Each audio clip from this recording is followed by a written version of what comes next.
Business trip? You just work it remotely and you say you have a business trip. You're just trying to dodge housework, aren't you? It's not like that. I really have work to do. Don't talk back. Just listen to your husband. A year into my marriage with my husband, he never recognizes my freelance work. Worse yet, he verbally abuses me, treating me like a mere housekeeper. I'm the one supporting the household, even paying the rent, but he uses me mercilessly without a shred of gratitude. At this point, I can't just stay quiet. I'll turn the tables and use my husband's threats of divorce papers to my advantage. With the image of his frantic scrambling in my mind, I headed for my business trip. My name is Maya, a 29-year-old employed by a publishing company. My husband's name is Bill, 5 years my senior at 34. We met 3 years ago when work took me to a different region. Bill's job was similar to mine. We both went to local places to sum up the current situation and write articles about it. We both worked in publishing, and with shared goals, we quickly clicked. We'd go on reporting trips together, and even after returning, would keep in regular contact. After 2 years of dating, he proposed. We didn't have a wedding ceremony, but we wore wedding dresses and tuxedos for photos, pledging our love in our own way. Post-marriage, we both moved into the condo where I have been living. Since there was extra space, the move went smoothly. Upon getting married, I thought about pursuing my dream of freelancing. Leaving my job would mean losing benefits, but I wanted to take the challenge on my own. About a week after the wedding, I decided to discuss this with Bill. I brought it up while we were having dinner together after work. Hey Bill, I'm thinking of quitting my current job at the publishing house. What? Why all of a sudden? Didn't you say you wanted to work harder? Yeah, I did, but I want to try freelancing. Freelancing? You're going to become an independent reporter? Yes. I want to work freely without being constrained by the company's policies. I candidly shared my genuine feelings. I thought Bill, being in the same industry, would surely understand. But then, what came out of my husband's mouth wasn't encouragement, but mockery. Pfft, independence? Really? Come on, you know that's not gonna happen. Why? How can you be so sure if I haven't even tried? You're dreaming too big. The only reason your articles are popular is that you work for a publishing company. That may be true, but what? You think you can keep that popularity if you go solo? That's not fair. Look, you're not cut out for this. We're married. Focus on housemaking, not your career. As he ate the dinner I made, he spoke those cruel words as if they were nothing. I was infuriated. Today, even his comments on the taste of the food bothered me. I tried to persuade him more than once, but he was unyielding. He even threw harsh words like, "You can't do it. It's a waste of time." Yet, I didn't plan on taking this lightly either. If I gave up on my dream now, I'd regret it for sure. So I ignored his words and decided to go for it. I submitted my resignation and ventured on a path as a freelance reporter. That night, after quitting my job without telling him, Bill erupted. "What the hell? Didn't I tell you not to quit?" "I'm sorry, but I just can't give up. What if this jeopardizes our finances? Can you take responsibility?" "Well, about that, enough. Listen, I'm only putting $1,000 a month into our expenses. If that's not enough, I'm not covering for you. Got it?" "I understand." I thought he would support my dream as partners should, but reality was much harsher. A rift formed between us, with the one person I needed support from the most rejecting me. Bill, why would he say such things? All I wanted was his support for my dream. Was it naive to expect complete understanding just because we're married? It's painful, but I can't give up my dream here. I have to succeed now more than ever because I chose to act against his will. I strengthened my resolve. His verbal attacks and pressure intensified over time. He started berating not just my work, but me as a person. When I came home even a little late, he would get furious. "What time do you think it is? It's past 7 p.m. "I'm sorry, traffic was bad." Didn't I always say to be back by 5? No dinner ready when I get home. That's unacceptable. I'm sorry, I'll make it right now. I already ordered delivery. Expect a bill for that later. Staying overnight for field reporting was an absolute no-go, thanks to my husband's rules.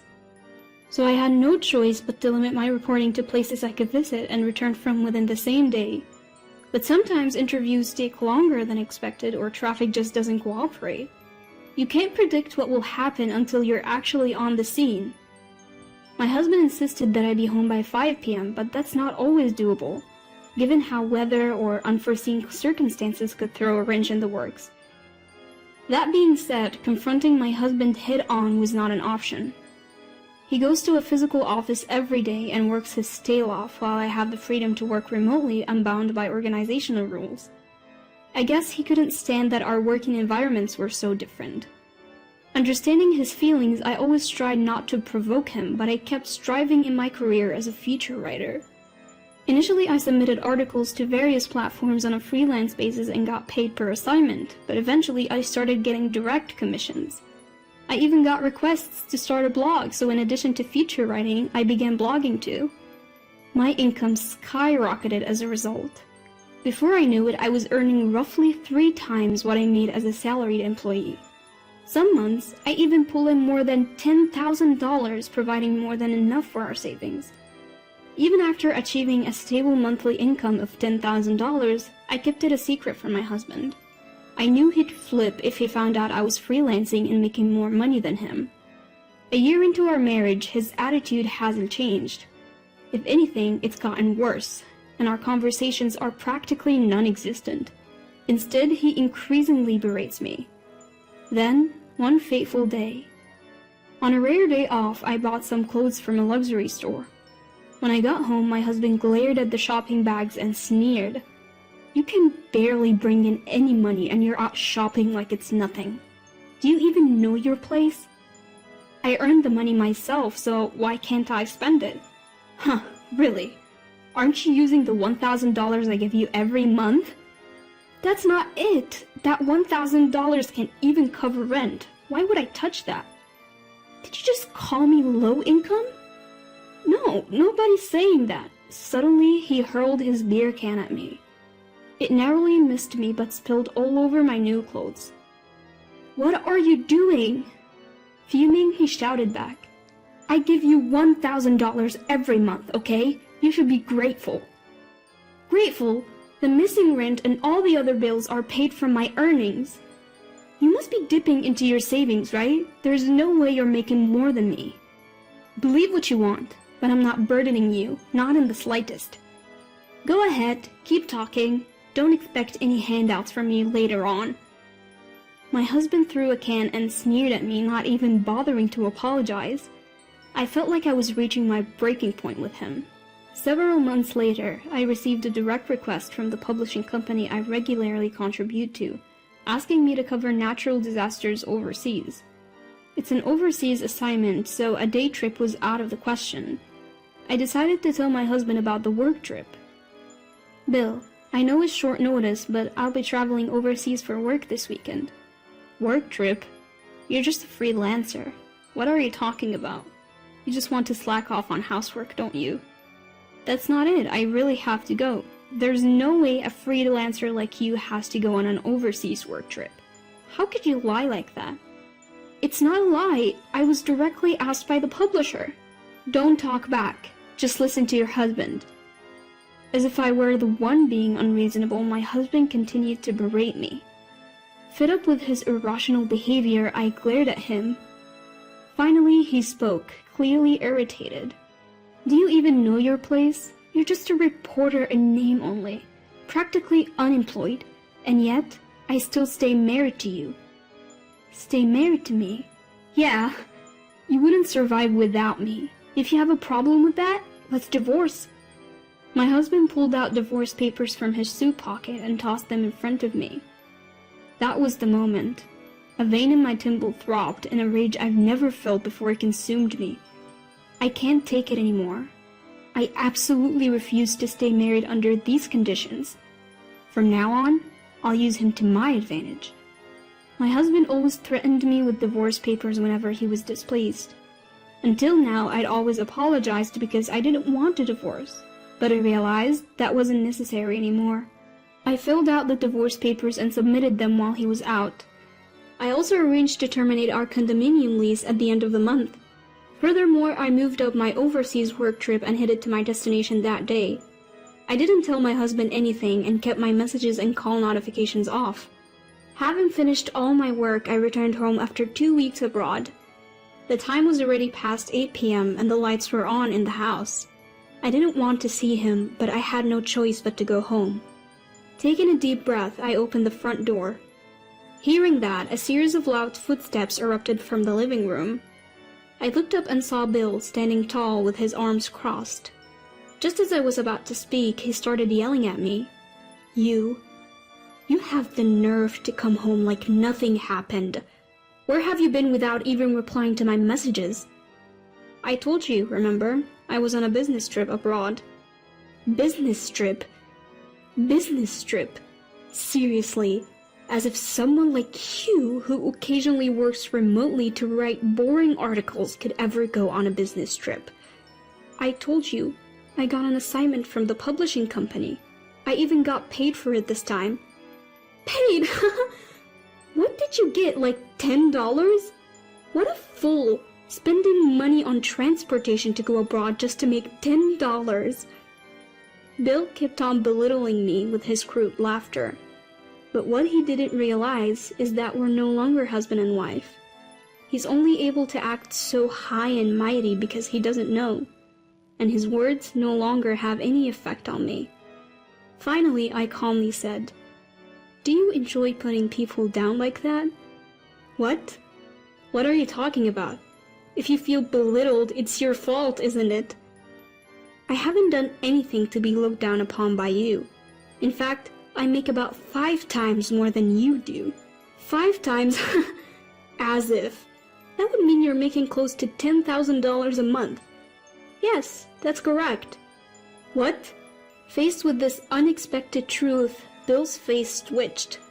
He clearly couldn't stand the fact that I made more than he did. Fuming, he blurted out, "You've got to be kidding me, you're such a liar. I'm divorcing a wife who won't even do the housework." Panting heavily, Bill shoved new divorce papers in my direction. With a smile, I revealed the truth to him. Another new form for me to sign. "Yes, sign this quickly." "Don't worry, I already submitted the divorce papers 2 weeks ago." What are you talking about?" "We're not married anymore. Why are you still in this house?" Bill stammered, barely able to get words out. Finally he spoke. "What do you mean you filed for divorce? Why would you do that?" "Why? Because you handed me the papers."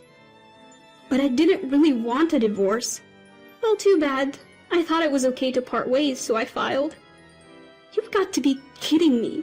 I just gave you those papers to scare you into understanding your role as my wife." Bill grabbed my shoulders, his eyes filled with anger. As I suspected, he never intended to divorce me. He just wanted to intimidate me into obeying him. Knowing this, I chose to divorce him anyway. I realized I could never be happy with him. Finally understanding this, I unleashed all my pent-up feelings. "You think you can lecture me? Do you know how it feels to have your dreams mocked by the one person who should support you?" "Hold on, Maya, don't call me like we're friends. We're divorced, we're strangers now." "What am I supposed to do now? Can I stay here?" "This is my condo. You're essentially trespassing. I never want to see you again. Leave now." I threw Bill's belongings out. Initially he resisted, but eventually gave in, shoulders drooping. After that, Bill called his parents and apparently moved his stuff to their place. However, due to the circumstances, they refused to let him stay and told him they wouldn't help him financially. As a result, he had no choice but to live on his limited income and move to a cheap apartment far from his workplace.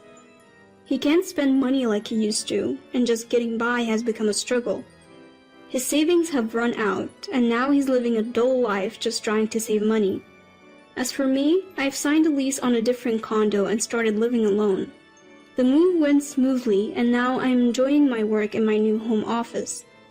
Thankfully, my articles are getting featured on major online platforms. The blog I started on recommendation has also become a good source of income as the number of visitors kept increasing. I plan to continue doing what I love, writing great articles and covering stories from places that interest me.